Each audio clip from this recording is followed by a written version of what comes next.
تو ابھی جو نیکسٹ انشاءاللہ اس کا ہے وہ ہے 5 مئی کو جو ہے وہ انہوں نے اپنا جو شیڈول جاری کیا ہوا تھا اسٹیٹ بینک میں. 5 مئی کو پھر ایک میٹنگ ہوگی تو انشاءاللہ اس میں بڑی امید ہے کہ شاید یہ کوئی اس میں کٹ کر کے پھر مزید کوئی سنگل ڈیجٹ کی طرف موو آن ہو جائیں گے اور بجٹ سے پہلے پہلے یہ سنگل ڈیجٹ پہ آ جائے گا.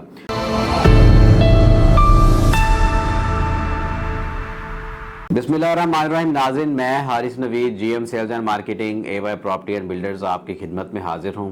ناظرین، سب سے پہلے تو میں اپنے ویور سے بہت بہت معذرت خواہ ہوں کہ پچھلے ایک ہفتے سے میری ویڈیوز نہیں ریکارڈ ہو پا رہی تھی. کچھ طبیعت کی ناسازی تھی، رمضان کی مصروفیت کی وجہ سے طبیعت کافی خراب تھی اور جس کی وجہ سے میں ویڈیو ریکارڈ نہیں کر سکا. اس کے لیے میں بہت معذرت خواہ ہوں.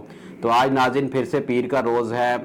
ماشاءاللہ یہ رمضان المبارک کا آخری عشرہ ہے اور اس کے بعد انشاءاللہ نیکسٹ جو ہے وہ منڈے کو شاید جو ہے وہ عید الفطر ہوگی پاکستان میں. تو نیکسٹ ویڈیو میں جب آپ ویکلی کے ساتھ آپ کی خدمت میں حاضر ہوں گے تو آئی تھنک کہ عید کے بعد ہی ہم اس ویڈیو میں حاضر ہو سکیں گے. تو ابھی کے لیے ناظرین یہ ہے کہ جیسا کہ آپ کو بتایا گیا تھا انٹرسٹ ریٹ کے حوالے سے آپ کو اپڈیٹ دینی تھی. انٹرسٹ ریٹ میں اس دفعہ جو ہے وہ اسٹیٹ بینک نے جو ہے وہ کوئی کٹ نہیں لگایا، 12% پہ جو ہے وہ اس کو سٹیبل کیا ہے. اور میں یہ سمجھتا ہوں کہ اس میں ان کو کٹ کو کر دینا چاہیے تھا، کوئی 1-2% مزید کٹ کر دیتے. لیکن اس میں یہ ہے کہ ظاہر ہے وہ بھی کچھ آئی ایم ایف کی جو ہے وہ ایک جائزہ اجلاس آیا ہوا تھا، وہ ان کی ایک کمیٹی آئی ہوئی تھی، اس کے ساتھ بھی کچھ معاملات چل رہے تھے. تو ابھی جو نیکسٹ انشاءاللہ اس کا ہے وہ ہے 5 مئی کو جو ہے وہ انہوں نے اپنا جو شیڈول جاری کیا ہوا تھا اسٹیٹ بینک میں. 5 مئی کو پھر ایک میٹنگ ہوگی تو انشاءاللہ اس میں بڑی امید ہے کہ شاید یہ کوئی اس میں کٹ کر کے پھر مزید کوئی سنگل ڈیجٹ کی طرف موو آن ہو جائیں گے اور بجٹ سے پہلے پہلے یہ سنگل ڈیجٹ پہ آ جائے گا. تو یہ بڑی خوشائن چیز ہے ناظرین. ہر معاشی اشاریے، آپ انٹرسٹ ریٹ کو دیکھ لیں، آپ جو ہے فارن ریمیٹنس کو دیکھ لیں، پھر جو افراط زر ہے وہ پاکستان میں کم ترین سطح پہ آ گئی ہے 2017-18 کے بعد. مہنگائی جو ہے وہ الحمدللہ آہستہ آہستہ کنٹرول ہو رہی ہے. گورنمنٹ نے جو ہے وہ کافی حد تک اپنے معاملات سیٹل ڈاؤن کر لیے ہیں. آئی ایم ایف کا جو آیا ہوا تھا کمیٹی، اس کو انہوں نے کافی حد تک اپنے اعتماد میں لیے، ان کو چیزیں بتائی ہیں. اور ابھی جو پیٹرول تھا اس کی پرائسز میں انہوں نے کمی نہیں کی، لیکن سننے میں یہ آ رہا ہے کہ شاید بجلی کی جو پرائسز ہیں ان پہ کوئی عوام کو ریلیف ملے گا. تو انشاءاللہ میں یہ سمجھتا ہوں کہ جب لوگ خوشحال ہوں گے، لوگوں کے کاروبار چلیں گے تو پھر ریل اسٹیٹ کا کاروبار بھی چلے گا. کیونکہ ہمارا جو یہ سیکٹر ہے یہ لیسٹ پرائورٹی سیکشن ہے. کسی کے پاس ظاہر ہے اس کے خرچے نہیں پورے ہو رہے تو وہ پلاٹ یا فائل لینے یا اپارٹمنٹ لینے ہمارے پاس نہیں آئے گا. جب وہ خوشحال ہوگا، اس کی کوئی سیونگ ہوگی تو ناظرین وہ پھر ریل اسٹیٹ کی طرف موو کرتا ہے. وہ اس بارے میں سوچتا ہے کہ یار میرا کوئی نہ کوئی انویسٹمنٹ کروں، میرا کوئی پلاٹ ہو، میری کوئی ایسٹ میں بنا لوں. تو اس چیز کو مد نظر رکھتے ہوئے ناظرین اب الحمدللہ چیزیں کافی سٹیبل ہو چکی ہیں.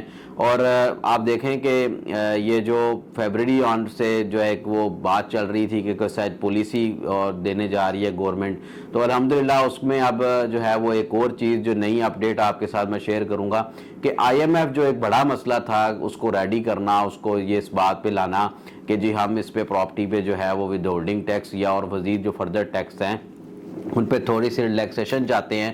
ہم عوام کو ریلیکسیشن دینا چاہتے ہیں کہ یہ جو سیکٹر ہے یہ کافی عرصے سے پسا ہوا ہے. تو اس میں ابھی جو ود ہولڈنگ ٹیکس ہے اس پہ کوئی 2% کی بات سننے میں آ رہی ہے. لیکن میری پرسنل رائے یہ ہے کہ ود ہولڈنگ ٹیکس کے ساتھ ساتھ ایف ای ڈی کو بھی یا تو اڑایا جائے گا یا اس پہ جو ہے اس کو بھی کم کیا جائے گا. پھر باہر کے لیے کافی اچھی جو ہے وہ پالیسیز مرتب کی جا رہی ہیں. اوورسیز کے لیے بڑا اچھا جو ہے وہ پیکیج تیار کیا جا رہا ہے.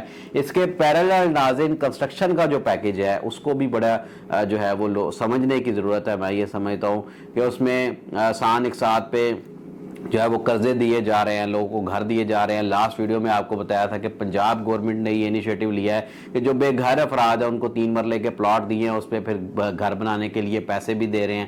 تو یہ اچھا انیشیٹو ہے. ہم بڑی فاسٹسٹ گروئنگ جو ہے وہ ہماری پاپولیشن ہے، اس کو مد نظر رکھتے ہوئے ہماری جو شہر ہے ان میں اربنائزیشن کا مسئلہ ہو گیا ہے. اور میں نے لاسٹ ویڈیو میں بارہا بتایا کہ پاکستان میں جو گھروں کی شارٹیج ہے وہ تقریباً کوئی 1,10,00,000 1,15,00,000 کو چھو رہی ہے اس ٹائم. خالی لاہور کی بات کریں تو 21 لاکھ گھروں کی لاہور میں شارٹیج ہے. پورے پنجاب کے لوگوں کی یہ خواہش ہوتی ہے کہ وہ کسی طرح لاہور موو کریں. جو بچہ پڑھنے آتا ہے لاہور, اس کی کوشش ہوتی ہے کہ میں یہاں پہ ہی سیٹل ہو جاؤں. اور جو ارد گرد سے ظاہر ہے بڑا شہر ہے, سورسز ہیں, دارالخلافہ ہے اس میں صوبے کا, تو اس کو مد نظر رکھتے ہوئے ابھی جو پالیسیز آ رہی ہیں انشاءاللہ وہ بہتر ہوگی. اب ہمارے اس میں جو ہے وہ اپنے جو ریئل اسٹیٹ سے ریلیٹڈ جڑے ہوئے بندے ہیں ان کو بھی جو ہے وہ ہم یہ بات کہیں گے کہ اپنے کلائنٹ کو خدا را پازیٹیو طریقے سے لے کے چلیں, اس سے جو ہے وہ اس کو پراپر گائیڈ کریں, اس کو ایسی چیز لے کے دیں جو فائدہ دے.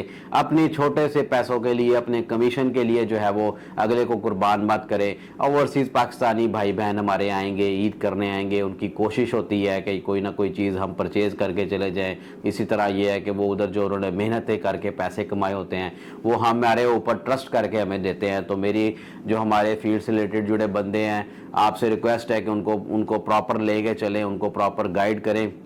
وہ سروس مانگتے ہیں, جتنی سروس دیں گے آپ کو پرماننٹ کلائنٹ رہیں گے. مرغی کے انڈے کھائیں, نہ کہ ایک بار مرغی کو حلال کریں. یہ میری آپ لوگوں سے ریکویسٹ ہے. اب اسی طرح کی ریکویسٹ جو لوگ انویسٹمنٹ کرنا چاہتے ہیں, جو پراپرٹی لینا چاہتے ہیں, ابھی بھی ٹائم ہے الحمدللہ. چیزیں پازیٹیو ہونے سے پہلے جو لوگ چاہتے ہیں کہ اس انڈسٹری کے اندر جو ہے وہ ہم اپنا پیسہ لگائیں اور اپنا پیسہ سیکیور سمجھیں, تو میں یہ سمجھتا ہوں کہ اپنے بجٹ کے حساب سے ہر اس میں آپ سٹڈی کریں, چیزوں کو دیکھیں, ہم سے مشورہ کریں.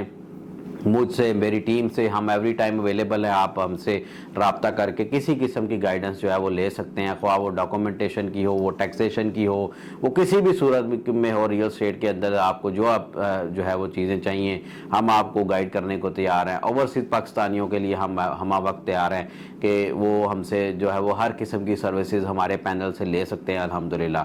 تو ناظرین, میں آج کا اپنا جو ویکلی ہے انشاءاللہ اس دعا پہ اختتام کروں گا کہ اللہ پاک ماہ رمضان کے صدقے جو ہے وہ ہمیں, ہمارے ملک کو, ہمارے اہل و عیال کو جو ہے وہ اپنے حفظ و امان میں رکھیں, اور آپ جہاں بھی ہیں خوش رہیں, اپنے معاملات جو ہیں وہ آپ کے صحیح رہیں. انشاءاللہ نیکسٹ ویکلی جو ہے وہ عید الفطر کے بعد ہم آپ کی خدمت میں حاضر ہوں گے. تو تب تک کے لیے اپنا خیال رکھیے گا. جزاک اللہ. السلام علیکم.